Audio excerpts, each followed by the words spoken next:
ರೇಣುಕಾಸ್ವಾಮಿ ಹತ್ಯೆಯ ಕೇಸ್ ಅಗದಷ್ಟು ಆಳಕ್ಕೆ ಹೋಗ್ತಾ ಇದೆ, ಬಗದಷ್ಟು ಹೊರ ಬರ್ತಾ ಇದೆ, ಮತ್ತಷ್ಟು ರೋಚಕ ಸಂಗತಿಗಳ ಅನಾವರಣ ಆಗ್ತಾ ಇದೆ.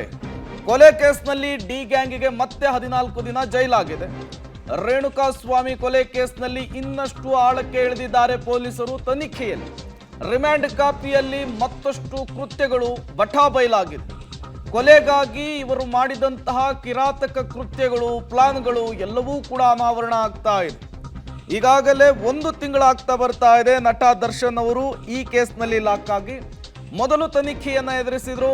ಅದಾದ ಮೇಲೆ ನ್ಯಾಯಾಂಗ ಬಂಧನಕ್ಕೆ ಕೋರ್ಟ್ ಅವರನ್ನು ಕೊಟ್ಟಿದೆ. ಈ ಸಂದರ್ಭದಲ್ಲಿ ಪೊಲೀಸರ ಇನ್ವೆಸ್ಟಿಗೇಷನ್ ಕೂಡ ಮುಂದುವರೆದಿದೆ. 100ಕ್ಕೂ ಹೆಚ್ಚು ಸಾಕ್ಷ್ಯಗಳನ್ನು ಸಂಗ್ರಹಿಸಿರುವಂತಹ ಪೊಲೀಸರು ಈ ಪ್ರಕರಣಕ್ಕೆ ಸಂಬಂಧಪಟ್ಟಂತೆ ಮತ್ತಷ್ಟು ವಿಚಾರಗಳನ್ನು ಕೆದಕಲಿಕ್ಕೆ ಮುಂದಾಗಿರುವಂಥದ್ದು. ನೋಡಿ, ರಿಮ್ಯಾಂಡ್ ಕಾಪಿಯನ್ನ ಕೋರ್ಟ್ಗೆ ಸಲ್ಲಿಸಿದಂತಹ ಸಂದರ್ಭದಲ್ಲಿ ಈ ಕೇಸ್ನ ತನಿಖೆಯ ಪ್ರಗತಿ ಏನು ಅನ್ನೋದನ್ನ ನ್ಯಾಯಾಧೀಶರಿಗೆ ವರದಿ ಮೂಲಕ ಸಲ್ಲಿಸಬೇಕಾಗುತ್ತೆ. ಅದನ್ನ ರಿಮ್ಯಾಂಡ್ ಕಾಪಿ ಅಂತ ಹೇಳಲಾಗುತ್ತೆ. ಈಗ ರಿಮ್ಯಾಂಡ್ ಕಾಪಿಯಲ್ಲಿ ಈ ಡಿ ಗ್ಯಾಂಗ್ನ ಕುಕೃತ್ಯ, ದುಷ್ಟಕೂಟದ ಪ್ಲಾನ್ ಎಲ್ಲವೂ ಕೂಡ ಅನಾವರಣ ಆಗ್ತಾ ಇರುವಂಥದ್ದು. ಹಾಗಾದ್ರೆ ರೇಣುಕಾಸ್ವಾಮಿ ಹತ್ಯೆಯ ಕೇಸ್ನಲ್ಲಿ ಮತ್ಯಾವ್ಯಾವ ವಿಚಾರಗಳು ಮುನ್ನೆಲೆಗೆ ಬರ್ತಾ ಇದೆ?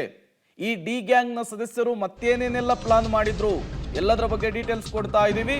ದರ್ಶನ್ ಗ್ಯಾಂಗ್ನಿಂದ ಒಟ್ಟು 84 ಲಕ್ಷ ರೂಪಾಯಿ ವಶಪಡಿಸಿಕೊಳ್ಳಲಾಗಿದೆ. ಶೆಡ್ನ ಸಿಸಿಟಿವಿ ಜೊತೆಗೆ ಪವಿತ್ರ ಗೌಡ ಮನೆಯಲ್ಲಿ ಲ್ಯಾಪ್ಟಾಪ್ ಅನ್ನು ಕೂಡ ವಶಕ್ಕೆ ಪಡೆದುಕೊಳ್ಳಲಾಗಿದೆ. ಬೇರೆಯವರ ಹೆಸರಿನಲ್ಲಿ ಕೊಲೆ ಆರೋಪಿಗಳಿಂದ ಸಿಮ್ ಖರೀದಿಯಾಗಿದೆ ಅಂತ. ಮೊಬೈಲ್ ರಿಟ್ರೀವ್ಗಾಗಿ ಹೈದರಾಬಾದ್ನ CFSLಗೆ ರವಾನೆಯನ್ನ ಮಾಡಲಾಗಿದೆ.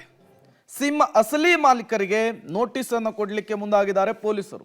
ಅಲ್ಲಿಗೆ ಒಂದಂತೂ ಸ್ಪಷ್ಟವಾಗ್ತಾ ಇದೆ, ರೇಣುಕಾಸ್ವಾಮಿಯ ಹತ್ಯೆಯ ನಂತರ ಇವರು ಪಾರಾಗ್ಲಿಕ್ಕೆ ಏನೆಲ್ಲ ಪ್ಲಾನ್ ಮಾಡಿದ್ರು ಅನ್ನೋದು ಪೊಲೀಸರ ಇನ್ವೆಸ್ಟಿಗೇಷನ್ ಸಂದರ್ಭದಲ್ಲಿ ಬಟಾಬೈಲಾಗ್ತಾ ಇರುವಂತಹ ವಿಚಾರ. ಮೆಗ್ಗಾರ್ ಮಿಷನ್ ಅನ್ನ ಬಳಕೆ ಮಾಡಿದ್ರು, ಕರೆಂಟ್ ಶಾಕ್ ಕೊಟ್ಟಿದ್ರು, ರೇಣುಕಾಸ್ವಾಮಿಗೆ ಚಿತ್ರಹಿಂಸೆ ಕೊಟ್ಟಿದ್ರು ಅನ್ನೋದು ಪೊಲೀಸರ ತನಿಖೆಯಲ್ಲಿ ಗೊತ್ತಾಗಿತ್ತು. ಈಗ 84 ಲಕ್ಷ ಹಾರ್ಡ್ ಕ್ಯಾಶು ಜೊತೆಗೆ ಈ ಲ್ಯಾಪ್ಟಾಪು, ಅದರ ಜೊತೆಗೆ ನಕಲಿ ಸಿಮ್ನ ವಿಚಾರ ಕೂಡ ಗೊತ್ತಾಗಿದೆ. ಇನ್ನು ಡಿ ಗ್ಯಾಂಗ್ ಸಿಮ್ ಕಳ್ಳಾಟ ಹೇಗಿತ್ತು, ಪೊಲೀಸರ ಇನ್ವೆಸ್ಟಿಗೇಷನ್ ನಲ್ಲಿ ಗೊತ್ತಾಗಿರುವಂತಹ ವಿಚಾರ ಏನು ನೋಡ್ತಾ ಹೋಗೋಣ. 6 ಆರೋಪಿಗಳಿಂದ ಬೇರೆಯವರ ಹೆಸರಿನಲ್ಲಿ ಹೊಸ ಸಿಮ್ ಅನ್ನ ಖರೀದಿ ಮಾಡಲಾಗಿತ್ತಂತೆ.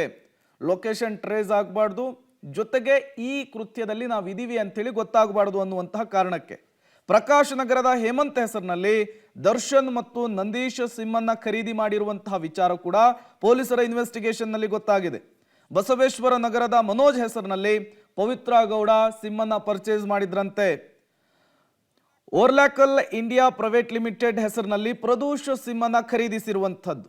ವೇಲು ಹೆಸರಿನಲ್ಲಿ ಕಾರ್ತಿಕ್ ಅಲಿಯಾಸ್ ಕಪ್ಪೆ ಸಿಮ್ ಅನ್ನ ಖರೀದಿಸಿದ್ದ.